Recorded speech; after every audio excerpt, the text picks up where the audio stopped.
You are listening to the Eskimo Empire Podcast, a proud member of the Canadian Football Podcast Network.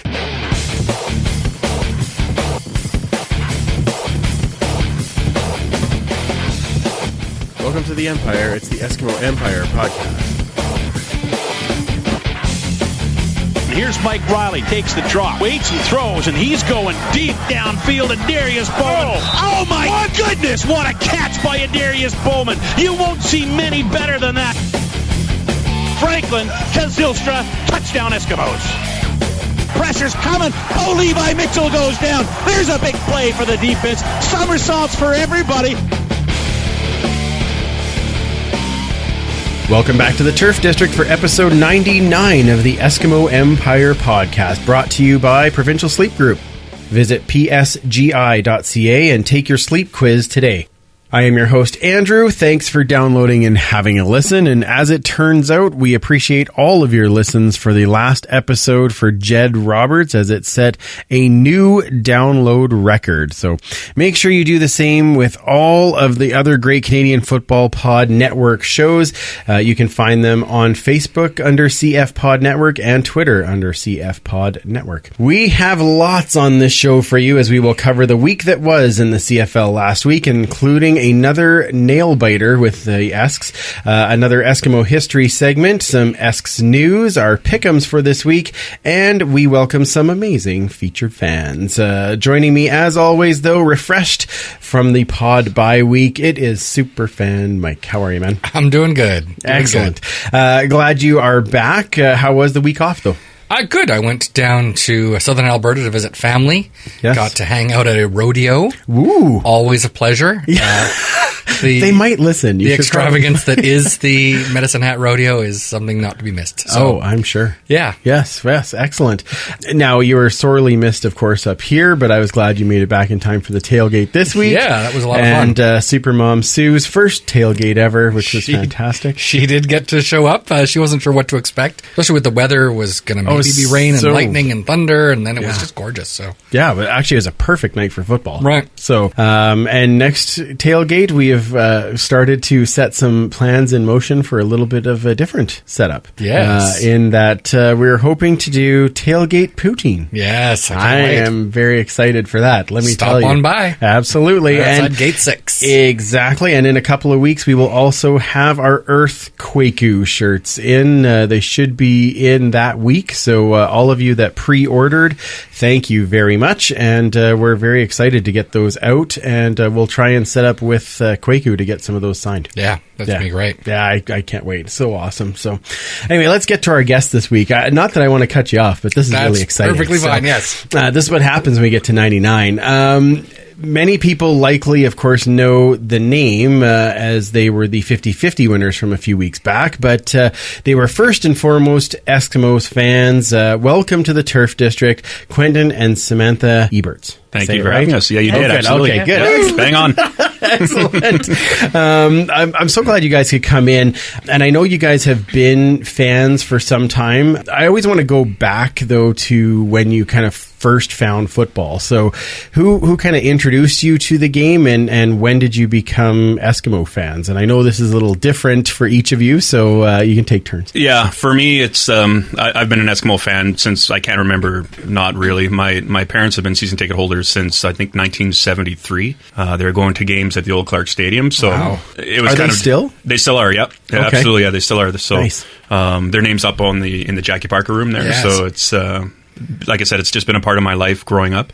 So it's we're looking at 40 years for me. So it's been a long time for sure. Oh, fantastic. I know. Next time, lean in on that. Sorry. That would be great. All right. And Samantha? For me, it was like I had a brother, so I always kind of knew the game of football. But when I met Quentin, we started on a flag football team, and then we started going to the games together, and it kind of just grew from there. Oh, nice. Yeah. Nice. That's awesome. Do you guys have any favorite players, not only on the current team, but maybe in all time? For me, there's two players that got me into the game of football. I know we were talking about that earlier, but from the NFL side, it was Barry Sanders. Yep. Just growing up, I was at the age where I could actually appreciate his talent at that point. He was an amazing back. Amazing, yeah, the greatest running back ever in my opinion. And from the CFL side, it was Gizmo Williams. Just watching what he could do out there, it's pretty amazing. Just watching, I think he had as many kick returns called back on penalty than he did actually that counted. So pretty crazy, but for me, those are my two favorite players of all time, I think. Oh, those are good. Anybody on the current team that who's your favorite on the team now? It's hard not to root for a guy like Mike Riley. I think there's a guy that just puts his team on his back week in and week out. He takes some hellacious hits and he gets up and throws a 35-yard touchdown pass and goes to the bench, right? And he does things the right way. He's in the community, and just seeing some of the work he does around the community too is pretty. For me, it's envious to be a fan of a guy like that. I think it's got to be an MOP season for him this year. Has to be, yeah. For on sure. Pace, absolutely. Yeah, absolutely, for sure. Yeah. All right, Samantha, who were yours? Past and present. My past doesn't go back as far, but fair enough. Jason Tucker was always one of my favorites. Excellent. And then after he retired, it was Fred Stamps. And I'd say current is probably Bowman or Odell. Liking those receivers. Yeah. Nothing wrong with that. Yeah, exactly. These are three names that'll all be on the wall at some point. I was going to say, we all know the names, so those were great names to pick. Absolutely. Now, do you guys have like a favorite piece of Esks or CFL memorabilia that you have? Sam has a game-worn Fred Stamps jersey. Oh, that's nice. pretty cool that we got. I think that was 2012 we got that from. Oh. Yeah, so that, to me, that's pretty cool. I myself, I have an autographed framed picture of Warren Moon as well. So nice. That's in the basement, ready to be put up somewhere. Just can't find the right spot for it because there's no wrong spot. There's no wrong spot. That's what I said too. But I want it over the kitchen table. But on the roof, yeah. Or on the so those are pretty cool things that we have. Yeah. Awesome, fantastic. Did you get to meet Warren to get that, or no? How did you get that? It was actually a gift from my lovely wife Samantha. So nice. Didn't get to meet him, but got a pretty nice gift out of it. So it was pretty cool. That is awesome. Fantastic. All right, well, let's fast forward a bit to the present. As Andrew introduced off the top, you guys managed to get the 50-50 win from a few weeks ago. So what's that been like? And I think everyone's kind of asked us, what's been the first big purchase? We haven't really purchased anything big, to be honest with you, and I don't think we really will. And to answer your first question, it's been overwhelming. Just the range of emotions that when it first happens, to everything that's gone on since then, and the people that we've met, and we live in Sherwood Park, and it's been kind of interesting to see how that works. The day after we won, or the day after the press conference on Tuesday, so that was, I guess, the Wednesday, we went to Save On Foods, and the deli counter girls were like, "What are you guys doing here? You guys should be buying luxurious things and going on trips." And I said, "Well, we still have to eat, right?" So salmon is pretty luxurious. Yeah. So, but don't you just send somebody to get your food? But it's been great. Everybody's been really supportive, and everybody reaching out on social media and phone calls and text messages and everything. It's been fantastic. That's awesome. Yeah, it's been really cool. Awesome. Yeah. Have you had more people kind of coming out of the woodwork just to find you, or did you? It says me as I track you down on Facebook. Yeah. My show. There's been one. There's this one guy who told me to come to his basement. What the hell? Anyway, yeah. No, not really. There's been a few random Facebook requests, but other than that, not really. And a few friends that I haven't spoken to for years all of a sudden remember me, but. Yeah, and to me that's been pretty cool too, right? Because it's some people that you haven't spoken to or heard from in a long time, and some people who live a long ways away, and they've heard about it and they're genuinely happy for us, and that's great, and that kind of thing. So that part's been cool as well, for sure. Very cool. Yeah, it's awesome. So. And we talked about it on the Periscope, so anybody who is interested in knowing the actual story of when you realized that you won that can check it out on Periscope or YouTube on our channel.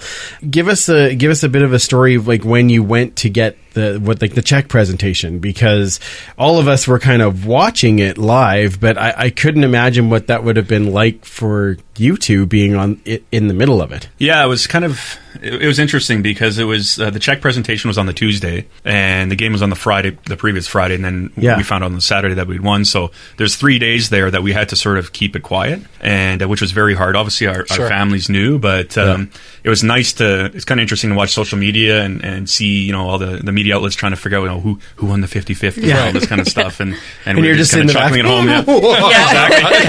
Exactly. So, power move. Yeah, that was really cool. So. And then when Tuesday came, we kind of snuck in through the rec center to get into the stadium, and it was a great experience. We got to meet Alan Watts and spent some time with him, and very cool, very cool. And then we spent some time with Len Rhodes. And the thing that I think I take away more than anything is how genuinely happy that the organization was that we won. Yeah, and so that was really good. And Sam and I noticed that right away, and we were really appreciative of that. I don't know if you have anything to add to that, Sam. Not really. It was a little overwhelming. It started out as you'll get a picture with Len and they'll put it on Facebook. I'm like, oh, okay, no big deal. And then the media got a hold of it and it was crazy. And then it was like this big press conference and I was like, oh my God, I'm not ready for this. But once we got there, it was pretty cool to see how everybody was so excited and welcoming. And yeah, I think we talked about before we were on air. It's just the fact that it's 2 Eskimo fans, and it's not like the Eskimos were just something you occasionally did. It was definitely a part of your life. Mm-hmm. We saw some pictures of an engagement, which is, I think, fantastic. So it's one of those things that it's important to you. So it was a bigger deal for everyone else. Yeah, absolutely. It was, like I said, for me, it's been a lifelong thing, and it's for Sam and I. As long as we've been together, there's been the Eskimos and there's been football, right? So it's a part of what we do. I mean, game day is as big as anything for us, and so we feel very humble and very grateful for winning. And like I said, the press conference too, this isn't the final chapter in our story. Right. This is just the next one, right? So, exactly. Yeah. So we're looking forward to what the next chapter is after that. So yeah, great stuff. Yeah. For those who haven't had a chance to read it or catch up and kind of see, tell us about the engagement story, because I thought that was super cool. Yeah. So back in 2011, I decided that it was time to propose to Sam. And at that point, I knew that... I liked the nod. Yeah, Sam's nodding. Yeah, it's about time. Yeah, it was 6 years. Yeah, we were together for 6 years prior to that, so that's probably about time. Yeah, it's a good time. But at that point, I decided that we wanted to involve the Eskimos, because at that point, they were already a huge part of our lives. Right. And because we really grew our relationship, we had a lot of great dates just going to games, and Sam became an ultimate fan. She still, to this day, she'll call penalties before I see them. She'll see a flag on the ground. She's like, "Oh, that's roughing the passer." Nice. Sure enough, it is. So he knows more than the referees have. Yeah, absolutely. Yeah, she does. Absolutely. So yeah, I decided, we need to involve the Eskimos somehow. I didn't really know how to do it or how to go about doing it. So get on the website, start playing around. I find out that there's a guy that was in charge of player appearances by the name of Brad Morgan back in the day. And so I just sent him an email saying, this is what I want to do. And, I'd like some help with it. I was hoping that the Eskimos could be a part of it. And at that point, Fred Stamps was in the prime of his career, and he was we were big fans of his. So it'd be cool if we could involve him somehow. So Brad emailed me, I think within an hour, saying, absolutely, how can we make this work? And I replied saying, well, Sam and I are big fans of Fred Stamps. If we can involve him at all, that'd be fantastic. And he replies again, less than an hour, saying, I'm going to be talking to Fred at practice today, and I'll ask him and I'll get back to you. So later on that day, he emails me back saying, I talked to Fred, he's in, he'll do whatever you want. So I'm like, holy man, this is coming together pretty easy, right? So should have done it years ago. Yeah, exactly. I should have done it years ago, right? Well played, Superfan. Yeah. So yeah, I'm really surprised how fast that would come together. So the next thing would be to book the stadium, because everybody knows the Commonwealth Stadium is run by the city, and so you need to book that. And so I went to the Eskimo store, and I said, I'm looking to propose to my fiance, and I would like to do it at Commonwealth Stadium. And they said, well, you can't do it at a game. And I told them that my intention was not to do it at a game. I'd like to do it kind of privately, but on the field and involve the Eskimos. And So I got the field booked.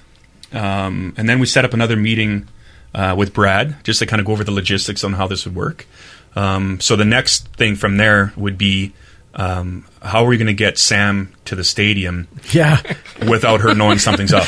Right? So that's a little tricky. Yeah, it was tricky. Nothing's happening. Yeah, exactly. So that was really tricky. So just chatting it over with Brad, he suggested that we come up with an idea that she won a contest to come to the stadium and do a tour of the dressing room. And nice foreshadowing. Yeah, exactly. And then at the end, she'd get to go on the field and meet Fred Stamps and take some pictures. And I thought that's a great idea. But then the next thought in my head was, how is she going to win a contest that she hasn't entered? Details. So I said, when I was talking to Brad, I said, Sam's been in football 101, 201, all that stuff. We've been season ticket holders. Maybe we can just make it seem like it was just a draw, and they chose her. Right. And so they did. So that part worked out well. So I had booked a limo for the day. So the Eskimos phoned Sam at work saying that, you've won a contest. It's going to be on such and such a date. We're going to get a limo to come pick you up from work and take you to the stadium. And you're going to get to meet Fred Stamps and all that kind of stuff. And yeah, and then Brad asked me, is that something you'd like to do? I was like, yeah. And I guess you can come too. No. That would have been plan B. Would have been, I don't know, maybe Arby's, yeah. So, but yeah, it all came together really well. The week leading up to that was very nerve-wracking, just because I don't keep any secrets from Sam, so that was pretty tough to keep that one. But it worked out well. The weather was perfect. So the limo picked up Sam from work, drove her to the stadium to Gate 2, I believe. Yeah. And Brad Morgan and Fred Stamps were there waiting for her, and I guess you can go through the rest of that. Yeah. And just we just did a tour of the stadium and the dressing room, and went down on the field, and I was like, I don't know, it started to get weird. I was like, this is weird. And then Brad was like, oh, we'll just take some pictures. And I was like, okay, no problem. So I'm standing there, and I was like, why is it taking forever to take this picture? And so then Brad's on his phone. He's like, oh, sorry, I just gotta take this. I was like, yeah, no worries. And Fred and I are just standing there, and so he takes the pictures, and then I go to grab my purse or whatever, and I seen Brad and Fred move back, and I was like, what are they doing? And I turn, and then I see Quentin and my family and his family, and I was like, no. No way. We were watching the whole thing going on in the field. Wow. Yeah. So when Brad kind of stepped away, he was texting me saying, we're in position, come out now. So we came out, and I got down on one knee, and thankfully she said yes. And and I guess the rest is history, so they say. That's awesome. Yeah. That is fantastic. Yeah, pretty cool. Yeah. And another thing, like you said, the Eskimos do these kind of things. They try to be as much as part of the community as they can, and this is kind of one of those things that they can easily get involved in. And so it's so cool when you have that passion that they were able to kind of combine those things for that, right? It's fantastic to hear that story. I love hearing it live. I had only read it before, so hearing it is really, really cool. But it leads into our question that we ask every fan that we have on the show, and that is, what does the Eskimo way mean to you? Ooh, that's a great question. For me, it's just first class, doing things the right way. They've always been that. I think part of that is because obviously they're community owned, but just to see, you hear the saying, once an Eskimo, always an Eskimo, that's true to me, because I feel that, and I think Sam feels that too. And just to see, going about their business the right way, giving back to the community, reaching out to kids, trying to get kids involved in the game, throwing the ball around after the game's over, win or lose, that kind of thing. And it's something that you don't see in every CFL city. So I think it's something that doesn't get talked about enough. And I know we definitely feel a part of that, for sure. Yeah. Yeah, they're really good to their fans, and as weird as it sounds, it's almost like a big family. And even the fans themselves, we've met a lot of people over the years, and it's been really cool. Awesome. Fantastic. All right. Well, let's get into these games that we've got to talk about, because we have a couple of games. Just a quick rundown, because of course, like I said, we sat at that BC game together. The Esks won that one 37-26, and some giant plays from Duke Williams, Hazelton, Ladler had another enormous game. But of course, it was also another game full of injuries, where we all of a sudden had no kicker and no long snapper. And everybody was taking a turn kicking the ball. So a little bit crazy, but I know it was still an exciting game, and kind of cool that we were sitting and watching that from the vantage point that we got to sit from. So so let's skip ahead now to the game that we saw this past week. So the Esks win 33-28 over the Ticats. Couple of just topics to throw out there. Is it me, or can this team just not do anything easily? No. It seems that way. Yeah, it seems that way. I mean, it's, but it's the next man up thing is what it is. It's Jason Moss has been saying that from the start of the year, and I was actually thinking about this driving over here. You almost start to compare this team to the New England Patriots, just in the fact that it seems to be they got a system down now, and now it's plug and play. I don't know if you could actually next guy goes in, right, and they don't skip a beat. So, but no, it certainly hasn't been easy this year, and it's going to get even more difficult. But we'll see what happens. Yeah, I mean, obviously, as much as I would love to have an undefeated season, that's going to be. It's very difficult to do anything like that. Yeah. This one I found even above the injuries, though, the penalties in this game, 14 penalties for 159 yards. And that has to be a product of putting a bunch of these people who don't regularly play together. That definitely adds in. But that's the last thing you kind of need on top of everything else, is to be shooting yourself in the foot with penalties, right? Absolutely. Especially when Hamilton didn't have very many themselves. So they only had 3. 3 for 30 yards. Like, that's crazy. Yeah. So it's the kind of thing where it's a lot closer than it should have been, I thought. Especially when the week before they lost 60-1. We knew it wasn't going to be a blowout like that. This team doesn't seem to be playing that way, but I still thought we could have made it a lot easier on ourselves, for sure. So yeah, absolutely. So what was the main thing that kind of stood out in the game for you? Samantha, I'm starting with you this time so that it's fair. Now I have to remember what happened. Just kidding. I just remember being so nervous, and I was like, I'm pretty sure I'm developing an ulcer. Like, it's just... Well, I remember talking to Samantha about this a couple times over the course of the game, and if you just look at the box score and not look at the final score and see time of possession you would think and yardage, it shouldn't have even been close, right? So it's just one of those anomalies that that happens once in a while in football. But you know, we've been having a hard time with Hamilton for a couple of years now, right? I mean, last year they came back from down 25 and beat us, right? So we don't talk about that. Yeah, okay. So I mean, stuff. I mean, it is what it is, right? But at the end of the day, I think, like you said, the 2 or 3 different kickers and all that kind of stuff, and to come out with a win just really shows where the team is in terms of togetherness, right? So that's a good takeaway for me. Absolutely. One of the main things for me in this game, I was really watching the offensive line, especially because of we're on our 3rd string running back in Perkins, who had an amazing game, runs for 105 yards, and Sorensen goes down in the second quarter. It does not look like he's coming back. Nope. So David Beard comes in to play center. Danny Grew is obviously in pain. Find out after the game he played the whole game with back spasms, and basically after every play was just catching his breath. Still had a monster game, even though he was dealing with that. And it's a good thing, because if he actually went out, Sewell would have been the backup for him, which is nuts. Like, how many players do we have to go through? Well, there's an interesting stat today that Moss was talking about today or yesterday, that of the 46 that suited up for the first game, only 23 are left. Like, that's insane. Yeah. 23 players are gone since the first game 6 games ago. Like, that's insane. Yeah. And we're 6-0. Yeah. Right. Like, really? Like, that doesn't that doesn't seem right or fair.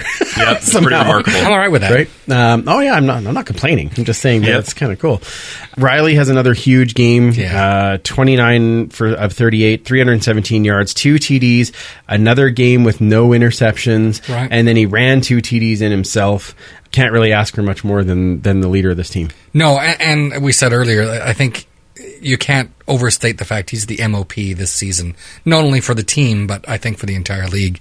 A lot for the first third, for sure. Yeah, absolutely. Yeah. He's on that kind of pace on offense and just rallying that team with his leadership. Absolutely. Now, Samantha, you told us you're a receivers fan. All the receivers, like Hazelton actually won the receivers last man standing game because he's the only one from the starting lineup.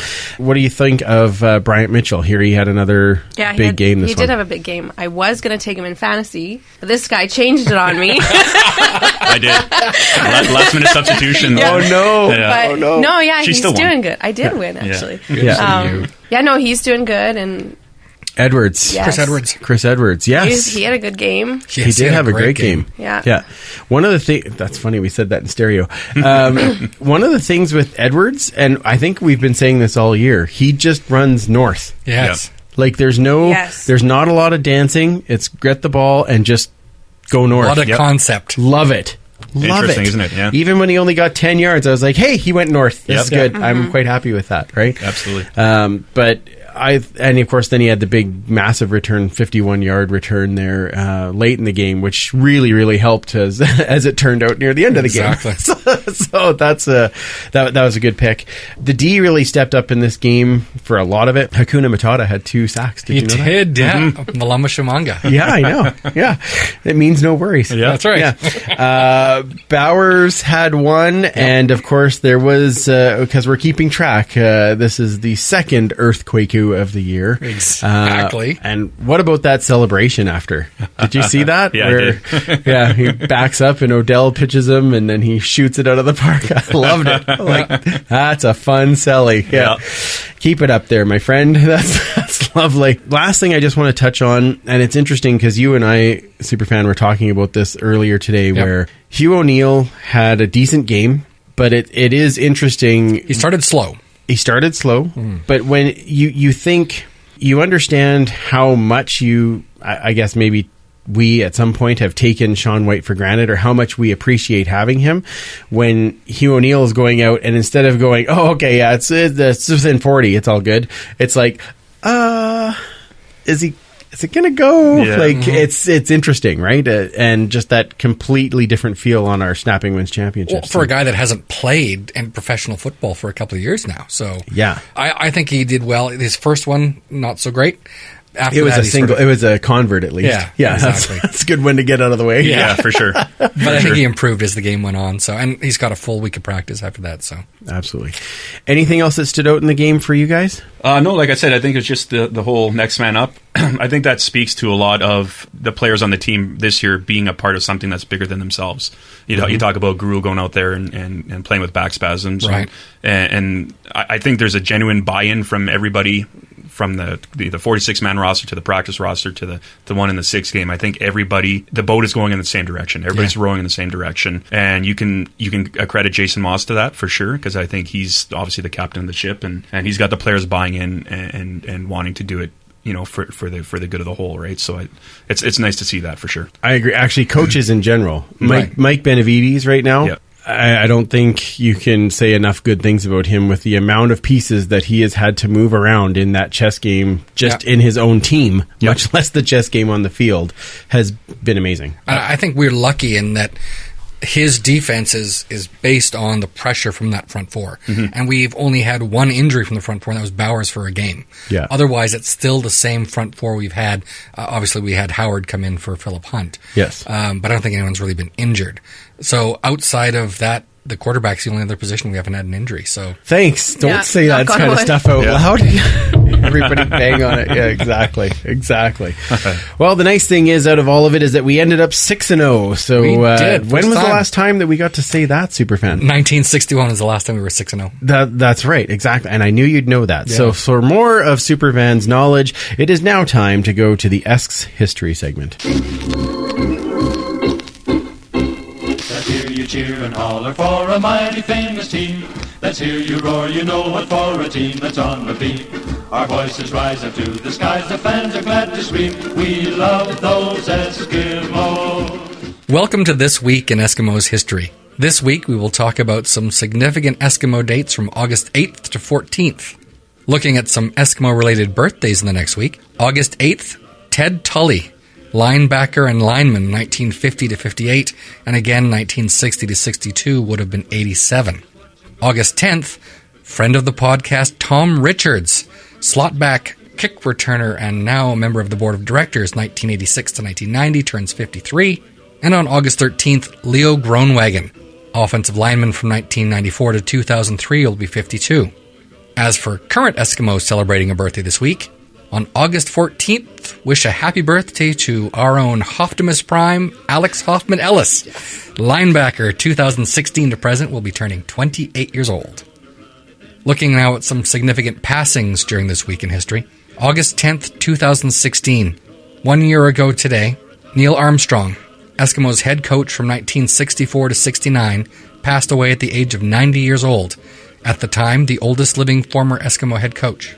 After coaching as an assistant in the NFL, he came back to Canada to coach the Eskimos in 1964, a team that went 2-14 the year before and had missed the playoffs the previous 2 years. Rebuilding the team after losing Jackie Parker was not easy, and the team missed again in 1964 and 65 before coming back in 66, 67, and 1968, losing each time in the West semifinal. 1969 saw the team sink to a 5-11 team, and he was let go after the season, but went back to coaching in the NFL as an assistant and eventually head coach of the Chicago Bears from 1978 to 81. Finally, looking at some other important dates in the Empire, August 10th, 1957. The Eskimos battled the BC Lions in the final preseason game of the season, a 9-6 win for the Green and Gold. What made this game interesting was the location. The exhibition game was played at Kezar Stadium in San Francisco. The game was a defensive battle, but still dazzled the 16,000 Californians with the speed of the game, both on the field and in the timer's booth.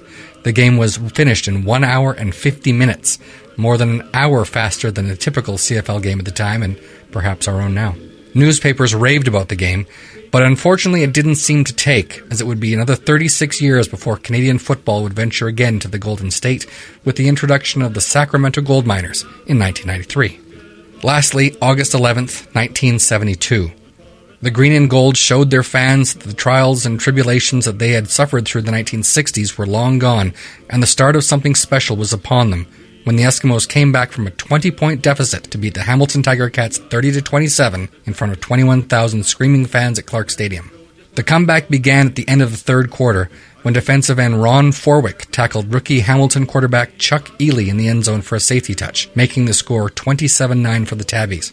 With touchdown passes in the fourth to Bobby Taylor and again to George McGowan late in the frame, the Eskimos completed their improbable comeback in the final minute, thanks in part to two hotly contested pass interference calls against Hamilton, where quarterback Bruce Lemmerman ran the final major score in with 31 seconds left. Hamilton moved the ball furiously in the final plays, but Dave Walker's interception sealed the deal and sent the Eskimo faithful home smiling and wondering if this might indeed be the sign that the turnaround was complete. While the team lost the West semifinal that year, 1973 saw the team begin the most spectacular run in CFL history, appearing in 9 Grey Cups in 10 years, cementing the team as a dynasty. Thank you again for listening to another episode of This Week in Eskimos History. Please follow us on Twitter @Esks History or find us on Facebook under This Day in Esks History. Until next week, fight on Eskimos. Going for a touchdown. Going for a touchdown. Going for a touchdown. We love those Eskimos. All right, thank you again, Superfan. It was awesome as always. Let's go to our Esks notes. So to yesterday, I guess, because we're recording this on a Tuesday. Yeah, Monday. The big news comes out of the team releasing offensive lineman Tony Washington. Of course, friend of the show. And friend of the city. Yeah, friend of the city. Both him and Carrie were important parts, not only to the show, but even to the community. And I would see them at the mall, and they would both go out of their way to stop and say hi. And it was so it's great game and a tough business some days. It's true. And unfortunately, Tony on the wrong side of the pay scale when it comes to this one. And of course, that does mean we were getting some guys off the injured list, which is nice to have some coming off and not on, which is a little different. But Colin Kelly coming back, Joey Figs, and then, of course, we have some other defensive guys coming back, too. Right, with Hightower and Young. Absolutely. So tough to see him go for sure. He did sign in Hamilton. Didn't take him long. Became official today, which they could use that help in his leadership. So I wish him all the best, and thank God we don't have to play Hamilton again this season. So I can still cheer for Tony. There you go. There we go. That's how it works. So we will do that. But yeah, like I said, some guys coming off the injured list. Kind of a nice addition to get some of those guys back. I wonder if we're actually going to look now at having 4 Canadians on the offensive line with Colin Kelly coming back. That's hard to say. I think maybe not. I mean, we've got Kelly there, but I mean, Figueroa and Batiste maybe. Yes. We'll see. Kelly was able to practice the last couple of weeks as part of the 6-game arrangement, but yeah. We will see. I'd love to see a 4-man offensive line, but with the injuries we've had, that's going to be a tough call. Yeah, exactly. We only have so many backups. Not even sure who's going to be at right guard right now. So that's very true. Yeah, absolutely. Let's do a quick Empire points update. Joe Balaneski is in first, Chris Curtis up to second, Coach Vic in third, Joe Pritchard in fourth, and Karen Kay is still hanging on there Look at her go. in fifth. Remember, you can gain Empire points by sharing the show, making us laugh, kind of telling all your friends about the show, and then at the end of the year, top 10, we're going to throw into a little bin. We're going to draw out a name, and you have a chance to win that signed Shamad Chambers game-worn jersey and the 2010 Grey Cup helmet. So yeah. It's a good prize. It's not bad and still building. Exactly. Yeah. All right, let's take a very quick break, and then we will be back with our scores from around the league, the game preview for Ottawa, and, of course, this week's Pick'em. This is Tony Washington of your 2015 Grey Cup champions, Edmonton Eskimos, and you're listening to the Eskimo Empire Podcast. Go Esk. The Eskimo Empire Podcast is brought to you by Provincial Sleep Group. Do you snore? Are you tired during the day? Check out the website at psgi.ca. Take the quick sleep quiz and see if you need a free sleep study. Provincial Sleep Group, helping the Empire get a better night's sleep.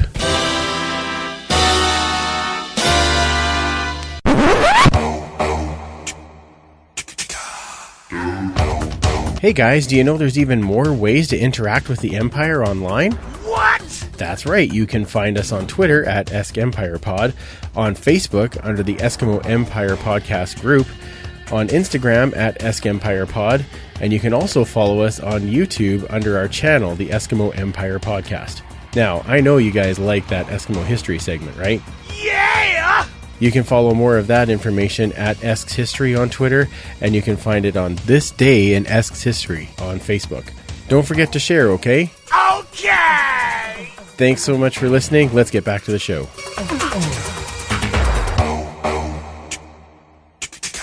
Patreon, patreon.com/EskEmpirePod.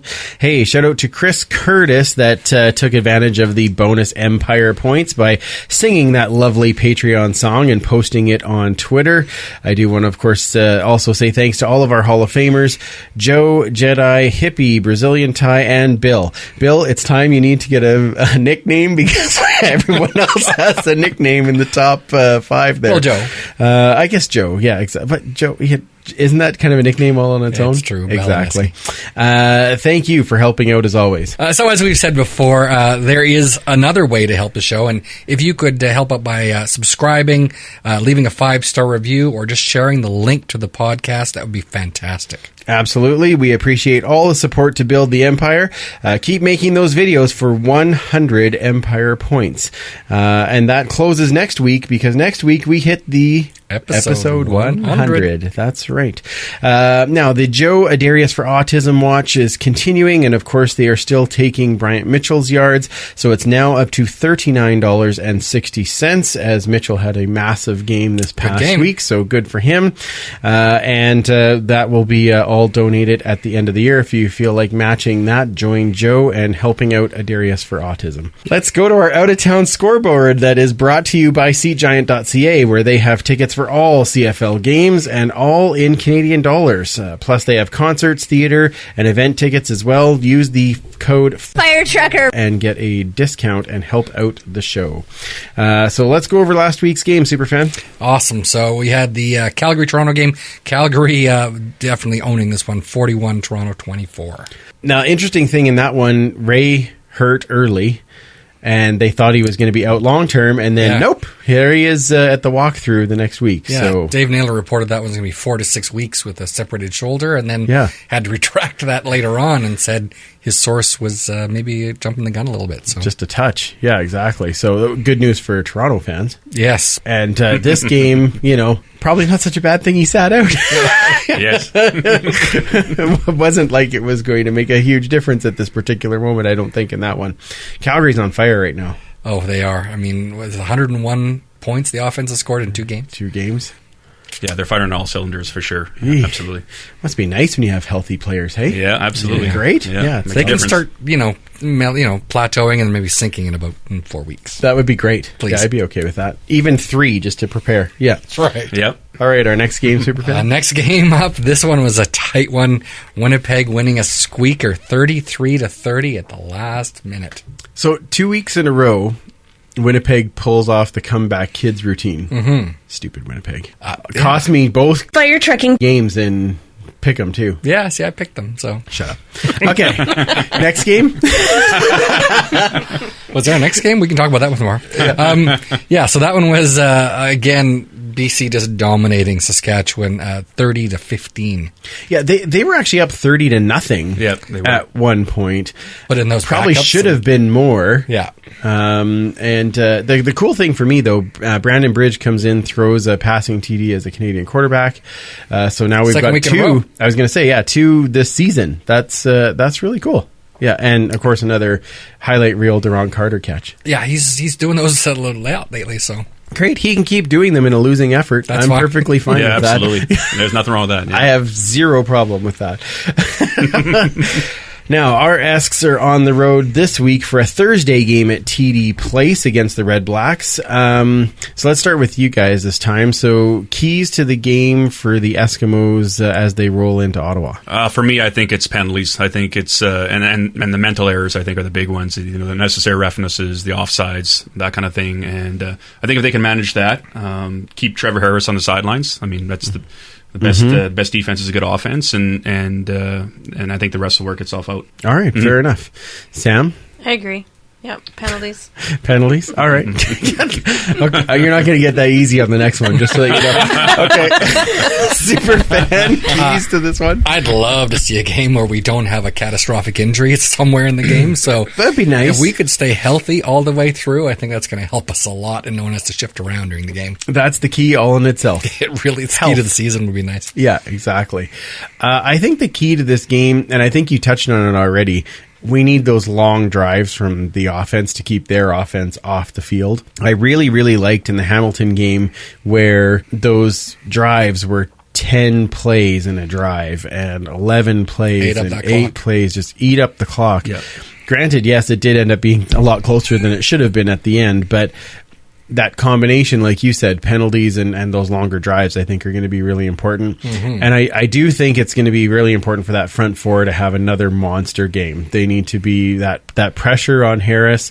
He can get that ball out of there really quickly. So we need to be getting quarterback pressures throughout the night for a key please. On that game. All right, so now who are we going to be watching in the game?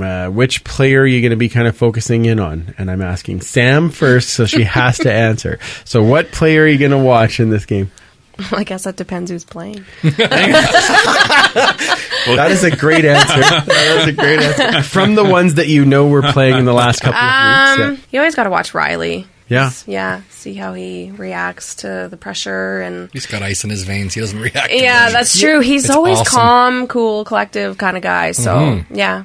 That's a good thing. I'd say Riley. And you actually make a really good point. You'd have to think that the pressure, when you're 6-0, the pressure is there to keep winning. Yep. Right? Yes. So that's got to, in some part of the psyche, it's got to be playing in there, right? Where you're thinking, well, I really need to get this so that we keep on the roll, right? So, and he's definitely the leader. So, good pick. Yeah. All right, Quentin? I'm going to be watching I know you asked for one player, but I'm going to be watching the offensive line, I think, as a unit, just to see how they, it's been kind of a plug and play, and some guys are going back to the original spots, and some guys aren't, so we'll see how that works, and the interesting thing is that you look at the pressures on Riley, and it's the percentages are really down, but it seems like when they are getting to Riley, that he's taking some big shots, right? So, like Jason Moss was saying earlier this week, that he wants to minimize that, and one hit is too much, right? So, so I'll be watching that to see how that works, and see how Perkins. I thought Perkins did a good job in Pass Pro too. So I think if he can continue that, we'll be all right. Awesome. Yeah. Superfan. One guy I've started watching the last couple of weeks has been Kenny Ladler. He is having an all-star season. And let's be honest, he's staying healthy, so touch wood.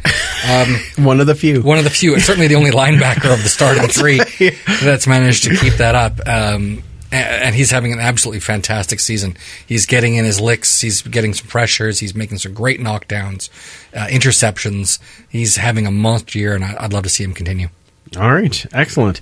I am going to be I'm going to say two different things because I don't know if this one guy is going to play or not, but there's a chance that we could see Hightower in. Finally. And if Hightower is in, I'm keeping an eye on him as this is his first game, but he's also playing against his former team in Ottawa. I think there's a lot of storylines there on how he can shut down some of these giant receivers that Ottawa is playing with right now. So I think that'll be a big part of the game. But if he is not playing, I will switch to watch Hugh O'Neill, because I have a feeling that kicking is going to come down to a really big point in this game, and I think literally be a point. Point, exactly. So I now he's had one game. Now he's into his second game, doing all three duties. Yeah. I know I said duty, but it's still. I can already hear the little fart sound put in there. All three duties. Yeah, okay. I know. We're boys. I'm sorry. It's okay. I was thinking it. Okay. Thank goodness. Perfect. Excellent. But yes, this is now his second game doing everything, and so I do want to see how that affects him, but I also want to see some improvement, and we are so used to having that confidence in Shaun White, and I'd like to get there with Hugh O'Neill. Yeah, I think it's a great pick because Ottawa hasn't lost a game by more than 4 points this season, and they've lost 5 of them. Yeah. So this could be a really close game. We're used to winning the close games. They've been losing them. Let's keep that streak going. I like the way you think. Yeah. That's wonderful. All right, let's get into our pick'em for this week. So you can join the group. We do post the link every now and again to join in. The leaders this week are Hugo Agogo in first, Superfan Mike in second. Yeah. Wow. Just killing it. Well, stupid Winnipeg. All right. Teely is in third. Barry T is in fourth. And Todd Teskey, I'm going to guess, 151 is in 5. I am now up to 20th. Well done. I've improved half of how bad I was before. Yeah, exactly. But that game sucked. Anyway, so our first game this week, we're going to skip over ours. We always put that one at the end. Toronto versus Montreal in Montreal. Superfan, I'm going to let you pick first. Sure. I'm going to take Montreal in this one. I think they've played a lot better than people gave them credit for at the beginning of the year. Toronto has been so up and down. They've been the hardest team to pick for me. Yeah. Some weeks they're great. Other weeks it's just not so much, and I'm not entirely convinced that Ricky's at 100%, so I think it's going to be the Als. All right. Quentin, who do you got in this one? Yeah, I think I'm going to take Montreal, too. I think their defense is fired up and been playing well the last couple of weeks, and And I agree. I think Ricky Ray is one shot away from being out for a long time. So I think if that happens, it's going to be bad news for Toronto. So I'll take Montreal too. Okay. Yeah. Samantha? Montreal. All right. Ditto? Is that basically what you're saying? All right. One of these times you'll have to pick first, just so that you know. Okay. I am also going with Montreal. Actually, I'm picking Montreal because they're playing in Montreal. Yeah. But I do feel this is going to be very close, and I would bet that SJ Green puts on a show in this game if Ray is healthy enough to play through. Again, good call, yeah. Former team. I do have a feeling that he is going to have something to prove in this game, but I'll give Montreal the edge just on the better defense. Toronto's front four is beat up right now, and if they had their front four that they started with, I might actually think of Toronto in this one. So but they don't. They do not. No. It's not like Edmonton where you can just pick them anyway. That's right. All right, next game, Winnipeg versus Hamilton in the Hammer. So, Quentin, you get to go first for this one. I am going to go outside the box and take Hamilton on their first win. Yeah. I think they're gonna do some things. I think they made a change at defensive coordinator, I think, which was probably long overdue. So they got a new guy on the offensive side too. So I think they're going to be fired up for this. They've been close. They're not as bad as the record is up to this point, in my opinion. So they've been knocking on the door. I think this is the week that they break through and beat Winnipeg. I like the way you think. Samantha? Yeah, I agree. Hamilton, it's their time to win. All right. Yeah. Wow. Superman, you might be out on your own here. I think I am going to be on own. I've already put my picks in, so. Once again, I honestly think this weekend has upset written all over it, all over the place. But I'm going to pick Winnipeg because I think that they've just done so well winning those games right at the end. I think it is going to be close, and I bet you the same thing. 3 weeks in a row, Winnipeg's going to win on a last minute play.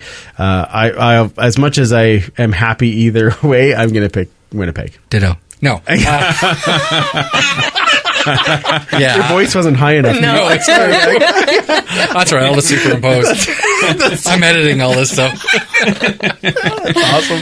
No, I think that, like you said, Winnipeg just has this knack of coming back, and Hamilton has got a lot of changes happening this week, and I don't think it's going to take yet. I think it's going to be an extra week before they start to see that payoff, and they've got to win. They're not going to go 0-18 this season. I just don't think this is quite the week they're going to break through yet. Going against a Western team, too. Yeah. It's a little harder for sure. All right. The next game is BC versus Saskatchewan in Saskatchewan. So the rematch from last week. Samantha, it's your turn. Who do you pick out of this one? BC. All right. Any reason why, or just... Because I can't cheer for Saskatchewan. Girl. That's right. That's right. You know, they say it's hard to beat a team twice, especially back-to-back. But this is BC and Saskatchewan, and BC just got Chris Williams back, and he is now going to be a full week under his belt. Yeah. Yeah, I'm going to take BC in this one as well. Yeah, I'm taking BC as well. There's just so much chaos going on in the rectangle. BC is a really strong team. If it was Saskatchewan against a different team, maybe. Like you said, this weekend does have an upset feel to it. Yes. But it's BC, who is a really strong team, even though we beat them twice. Especially since we beat them twice. Yeah.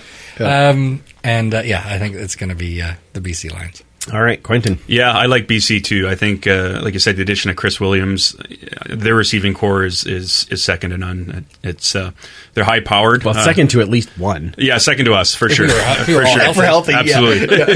Yeah. So, and Lule's playing great. I know Jennings is getting closer. I don't think he's going to play this week, but they're looking good. And Saskatchewan is it's a dumpster fire. I think Chris Jones he's wearing too many hats and he doesn't want to take one off. So I think that's really starting to affect the on-field product. So I like BC. All right, excellent.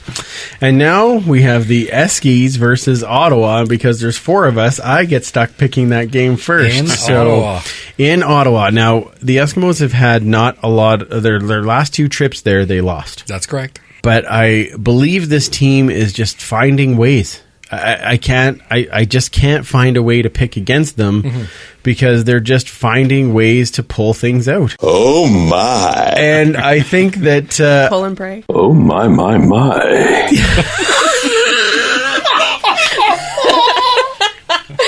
Sorry. Back to back. Oh my! For the first time on the podcast. That may start the whole show. That's right there.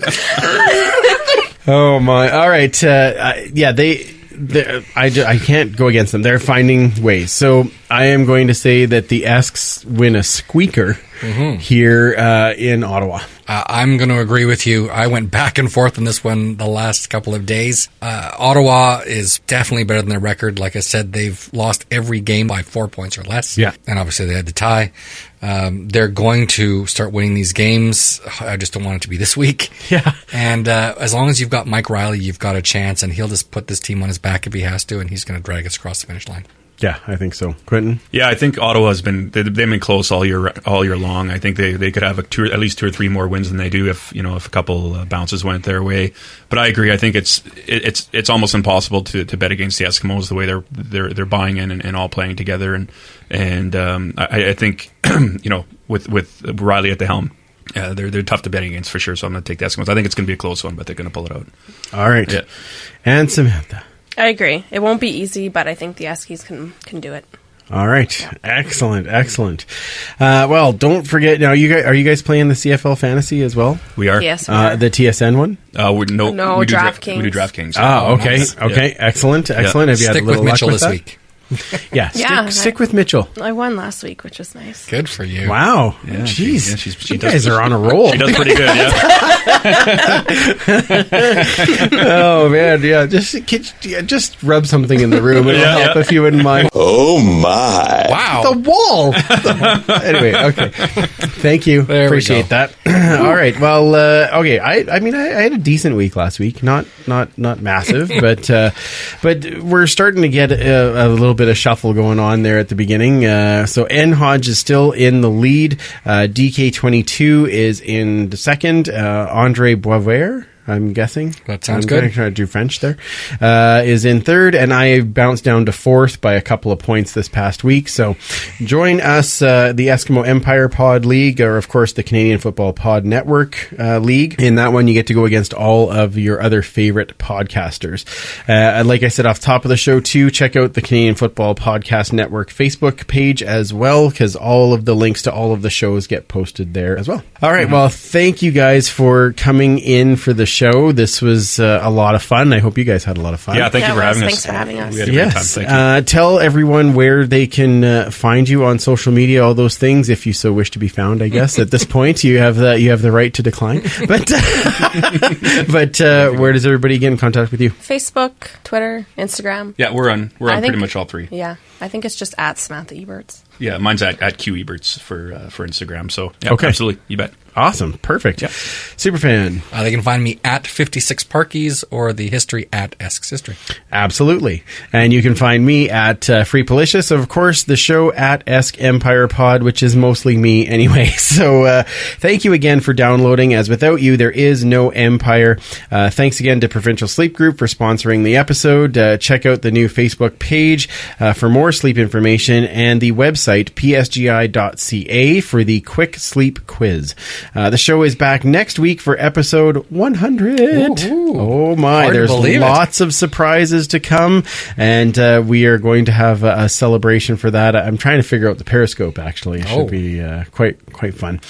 Congrats as well to our BC Lions Den brothers, as they did their episode 100 this week and had a great show, including Travis Lulay and Brent Johnson. Yeah, great pickup for them. So make sure that you're checking that show out as well.